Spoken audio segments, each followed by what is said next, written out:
ఆదిరెడ్డి అవతల నుంచి 1 టన్ను గుమ్మడికాయలు ఇప్పించినారు. 6 టన్నుల గుమ్మడికాయలు ఇప్పించినారు. అదేవిధంగా నేపాల్ నుండి 1,26,521 రుద్రాక్షలు తెప్పించినారు. అదేవిధంగా ఆ యొక్క 10 బస్తాలు అల్లం కేరళ నుంచి వచ్చింది. అదేవిధంగా 10 బస్తాల పచ్చి పసుపు వచ్చింది.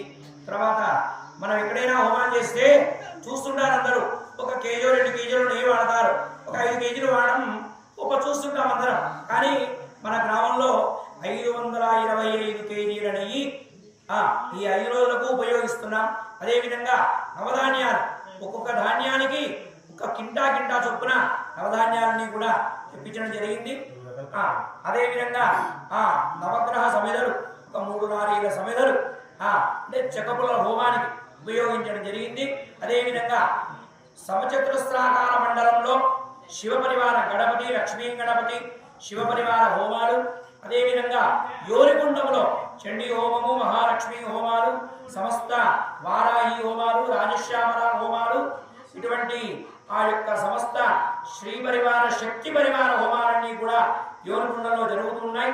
అలాగే ఈ రోజున సుదర్శన చక్ర గుండంలో హోమగుండంలో ఈ రోజున గణపతి పురస్కర లక్ష్మీనారసింహస్వామి వారి యొక్క హోమాలు, అలాగే మహాసుదర్శన హోమాలు, అదేవిధంగా నవగ్రహ హోమాలు, ప్రధానంగా శని అఘోర పాశుపత హోమాలన్నీ కూడా చక్కగా జరుగుతున్నాయి.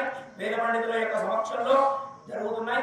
అటువంటి ఆ యొక్క సమస్త యాగమలమంతా కూడా ఉప్పర్లపల్లెలోనే స్థిరమై ఉప్పర్లపల్లె గ్రామ ప్రజలంతా కూడా సుభిక్షంగా ఆనందంగా ఉంటూ చక్కని పంటలు బాగా పండి చక్కని వర్షాలు కురిసి ఇక్కడ చుట్టుపక్కల ఉన్నటువంటి చెరువులన్నీ కూడా నిండి సమస్త ప్రజలందరూ కూడా సుఖశాంతులతో ఐకమత్యంతో వర్ధిల్లానేటువంటి సద్భావనతో చేపట్టినటువంటి మహత్తరమైనటువంటి యాగమే రాజశ్యామల మహాసుదర్శన యాగము చెప్పుకోవచ్చు. ఆయన పెద్దమ్మ తల్లి యొక్క ప్రతిష్ట, మహాలక్ష్మ ప్రతిష్ట కోవెలగుంట నుంచి ఏర్పాటు చేసుకుని తీసుకురావడం జరిగింది.